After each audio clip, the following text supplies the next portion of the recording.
नमस्कार, मैं रिया और आप देख रहे हैं डॉक्टर साहिब। आज हम बात करने वाले हैं कि वायरल फीवर जो हो रहा है इसमें खान पान कैसा रखें, क्योंकि बहुत बार देखा जाता है कि लोगों को बुखार हुई है तो उसे बहुत वीकनेस हो जाती है। वीकनेस के बाद शरीर ऐसा लगता है कि उठने या फिर बैठने में या फिर कोई काम करने में मन नहीं लगता।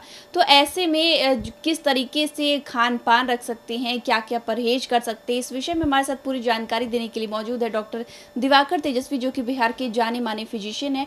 तो डॉक्टर साहब, तो सबसे पहले आपको बहुत बहुत स्वागत है। जी बहुत धन्यवाद रिया जी। डॉक्टर साहब, जैसा कि आपने पिछले वीडियो में जिक्र किया था कि वायरल फीवर है, तो ऐसे में बचाव क्या क्या कर सकते हैं? ऐसे में जो लोग वीकनेस से सफ़र कर रहे होंगे इस बुखार के बाद, वो खान पान कैसा रख सकते हैं? हाँ, इसके बाद क्या होता है कि जो पोस्ट रिकवरी होती है ना, उसमें बहुत ज़्यादा वीकनेस की सिर्फ देखी जाती है। तो उसमें 2-3 बातों पर बहुत ज़्यादा ध्यान रखना आवश्यक होता है। और अभी भी देख रहे हैं जैसे कि स्थिति है, उसमें सबसे पहला इम्पॉर्टेंट चीज़ होता है कि आपके न्यूट्रिशन ठीक रहें। बहुत बार क्या होता है ना कि फ़ीवर के बाद लोग कहते हैं कि अभी हमको रेस्ट में चाहिए, हम कुछ नहीं खाएंगे क्योंकि पेट फिर भारी हो जाएगा, ये हो जाएगा। वो कतई नहीं करनी चाहिए। न्यूट्रिशन मेंटेन करना बहुत ज़रूरी है। आपको फ़ीवर हो चाहे कुछ भी हो, आप अपना न्यूट्रिशन मेंटेन करते रहें, खाते रहें, खाली पेट न रहें। और बहुत मिसकंसेप्शन होता है कि अगर हम फीवर में हम कुछ नहीं खाएं तो अच्छा से जल्दी से रिकवरी हो जाएगी।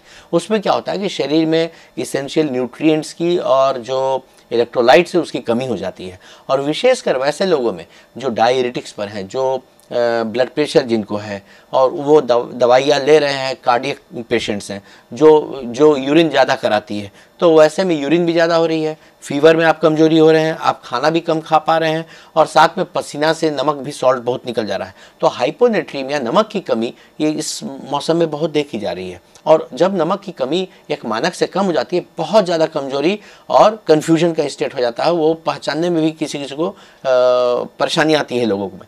तो ऐसे में नमक और लवण की कमी शरीर में नहीं हो, इसका ध्यान रखें। खान पान पर ताज़ा सुपाच्य चीज़ नियमित रूप से खाते रहें फीवर के दौरान भी, और उसमें इजीली डाइजेस्टेबल चीज़ खाएं। बहुत लोग घबरा करके क्या होता है कि बहुत क्लिष्ट खाना खाना शुरू करते हैं कि ताकत मिल जाए। एक तरफ तो एकदम नहीं खा रहे हैं, एक तरफ बहुत क्लिष्ट खा रहे हैं।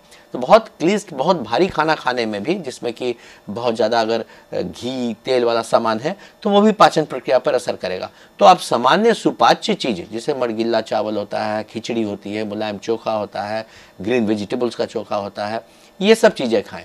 और अगर आपको हफनी की शिकायत नहीं है तो दही सबसे बढ़िया खाना होता है, वो डाइजेस्टिबल भी अच्छे से होता है, वो खाएं। और साथ में नमक चीनी का घोल, ओआरएस का घोल लेते रहना चाहिए, जिससे कि आपके पसीने के द्वारा, जब पसीना से छूटता है, जब फीवर उतरती है, बहुत सारा सॉल्ट लॉस हो जाता है, वाटर लॉस हो जाता है। तो उसकी भरपाई भी होती रहे, इस पर ध्यान रखना है। दूसरी चीज़ है कि आपके इम्यून सिस्टम को स्ट्रॉन्ग करने के लिए पोस्ट रिकवरी, जब आप कमजोरी भी है तो खाना पीना खाते हुए, न्यूट्रिशन को मेंटेन करते हुए 7 घंटे की स्लीप जरूर लें। 7 घंटे के स्लीप होने से आपकी बॉडी की रिकवरी पार्ट फास्टर होती है, तेज होती है, और आप पुनः अपने पुराने स्थिति में जल्दी आ सकते हैं और आपको ताकत, शक्तियाँ भी वापस जल्दी मिल सकती हैं। तो इसकी भी ध्यान रखनी आवश्यक है। और जैसे आपको पुरानी शक्ति थोड़ी मिलनी शुरू हो जाए तो आप अपना वॉक, एक्सरसाइज, योगा जो करते हैं वो शुरू कर दें। उससे भी आपको स्ट्रेंथ और ज़्यादा मिलेगा, मानसिक रूप से, फिजिकल रूप से भी। डॉक्टर साहब, जैसा कि आपने बताया कि खिचड़ी या फिर बहुत सारी चीज़ें ऐसी खाने को बताई, ऐसे में इन्हें कौन सी चीज़ें हैं जो नहीं खानी चाहिए? हाँ, इस समय पहला, अगर आप पोस्ट रिकवरी फेज़ में हैं, बाहर का कोई चीज़ कतई ना खाएं। अगर बाहर का चीज़ खाते हैं इस समय, अगर वो इन्फेक्शन पुनः आपको हो गया तो बैक टू ज़ीरो पर ले जाएगा, आपको तुरंत कमज़ोर कर देगा, पुनः आपको अटैक कर देगा कमजोरी का। दूसरी चीज़ कि एकदम ताज़ी बनी हुई चीज़ खाइए। सुबह का रखा हुआ फ्रिज में और शाम में और रात में और कल हो करके उसे डिले करके ना खाएं, बासी चीज़ कतई ना खाएं।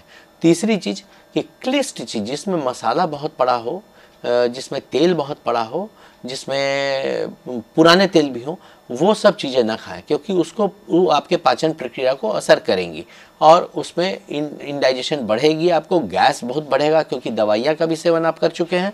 इसलिए सादी, बिना मसाला, कम से कम मसाले वाले और कम से कम तेल घी वाले चीज़ों का सेवन करें इस पर्टिकुलर फेज में। तो शुक्रिया डॉक्टर साहब, जो आपने बताया कि वायरस की चपेट में जो लोग हैं उन्हें क्या क्या खाना चाहिए, उसके लिए बहुत बहुत शुक्रिया जी बहुत धन्यवाद आपका। तो आप डॉक्टर दिवाकर तेजस्वी को सुन रहे थे, जिन्होंने हमारे साथ पूरी जानकारी साझा की है कि अगर कोई वायरस से चपेट में था और उससे रिकवरी कर रहा है तो उसने क्या चीज़ खाना चाहिए, क्या चीज़ नहीं खाना चाहिए। उम्मीद है आपने अच्छे तरीके से इसे समझ भी लिया होगा। तो फिलहाल के लिए इतना ही। चैनल को सब्सक्राइब कर ले, फेसबुक पेज को लाइक कर ले। वीडियो देखने के लिए आपका शुक्रिया।